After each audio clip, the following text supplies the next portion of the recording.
तुर्की में आज एक बेहद अहम और संवेदनशील बैठक होने जा रही है, जिसमें अफगानिस्तान और पाकिस्तान के शीर्ष अधिकारी आमने सामने बैठकर आपसी तनाव को कम करने की कोशिश करेंगे।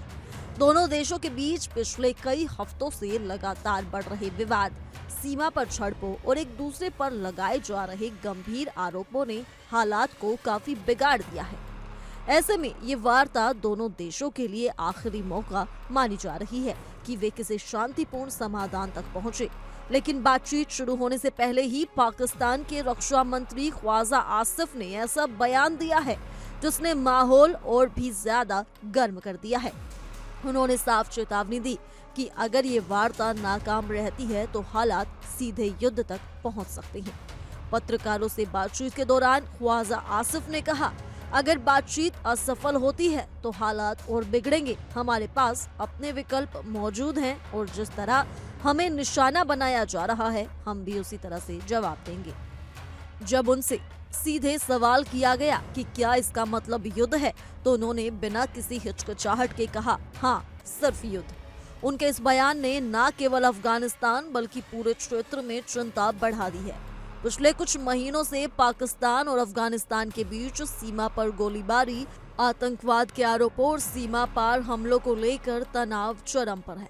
कई दौर की बातचीत और कूटनीतिक प्रयासों के बावजूद दोनों देशों के बीच भरोसे की कमी बनी हुई है। हाल ही में हुई शांति वार्ताओं से भी कोई ठोस नतीजा नहीं निकला, लेकिन बंद दरवाजों के पीछे हुई चर्चाओं से दो अहम बातें सामने आई हैं। पहली ये कि अमेरिका अफगानिस्तान के अंदर ड्रोन हमलों के लिए पाकिस्तान के हवाई क्षेत्र का इस्तेमाल कर रहा है और इस्लामाबाद इस पर रोक लगाने में पूरी तरह असमर्थ है। इससे न केवल अफगानिस्तान की सरकार नाराज है, बल्कि पाकिस्तान के भीतर भी इस पर राजनीतिक विरोध बढ़ रहा है। कई विश्लेषकों का मानना है कि पाकिस्तान के लिए ये स्थिति बेहद पेचीदा है, क्योंकि एक ओर वो अमेरिका के साथ अपने रिश्ते बनाए रखना चाहता है, वहीं दूसरी ओर अफगान तालिबान के साथ उसकी सीमाओं पर बढ़ता तनाव उसके नियंत्रण से बाहर जा रहा है। दूसरी बड़ी बात सामने जो आई है वो है पाकिस्तानी सेना की भूमिका। अफगान तालिबान के अधिकारियों ने आरोप लगाया है कि पाकिस्तान की सेना, विशेष रूप से फील्ड मार्शल आसिम मुनीर, प्रधानमंत्री शहबाज शरीफ की नागरिक सरकार को दरकिनार कर काबुल के साथ संबंधों को और तनावपूर्ण बना रही है। ये दावा इसलिए भी गंभीर माना जा रहा है क्योंकि हाल ही में वॉशिंगटन डीसी में अमेरिकी राष्ट्रपति डोनाल्ड ट्रंप के साथ हुई एक महत्वपूर्ण बैठक में प्रधानमंत्री शहबाज शरीफ के साथ साथ सेना प्रमुख आसिम मुनीर भी मौजूद थे। इस मुलाकात ने कई सवाल खड़े कर दिए हैं। आखिर एक लोकतांत्रिक देश की सेना का प्रमुख सीधे किसी विदेशी राष्ट्रपति से क्यों मिल रहा था? क्या ये संकेत है कि पाकिस्तान की विदेश नीति में नागरिक सरकार की बजाय सेना की भूमिका ज्यादा प्रभावशाली होती जा रही है? इन घटनाओं के बीच ट्रंप प्रशासन द्वारा अफगानिस्तान में बगराम एयरबेस के संचालन को अपने नियंत्रण में लेने की कोशिशों ने भी तनाव को नई दिशा दे दी है। बगराम एयरबेस अफगानिस्तान में अमेरिका के लिए रणनीतिक रूप से बेहद अहम ठिकाना रहा है और उस पर फिर से नियंत्रण पाने की अमेरिकी कोशिशों को अफगान तालिबान और पाकिस्तान दोनों ही शंकित निगाहों से देख रही हैं।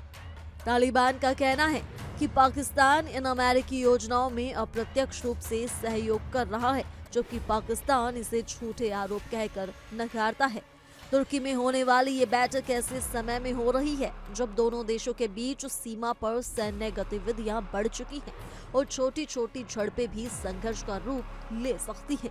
पाकिस्तान के रक्षा मंत्री का युद्ध वाला बयान ये संकेत दे रहा है कि इस बार बातचीत में अगर हल नहीं निकला तो हालात पूरी तरह नियंत्रण से बाहर जा सकते हैं। कई अंतर्राष्ट्रीय पर्यवेक्षकों का मानना है कि इस वार्ता की सफलता न केवल अफगानिस्तान और पाकिस्तान के भविष्य को तय करेगी, बल्कि ये भी निर्धारित करेगी कि दक्षिण एशिया में आने वाले महीनों में शांति रहेगी या जंग का माहौल बनेगा। कुल मिलाकर तुर्की में आज शुरू होने जा रही ये उच्च स्तरीय वार्ता सिर्फ दो देशों के बीच की नहीं, बल्कि पूरे क्षेत्र की स्थिरता और सुरक्षा के लिए निर्णायक मानी जा रही है।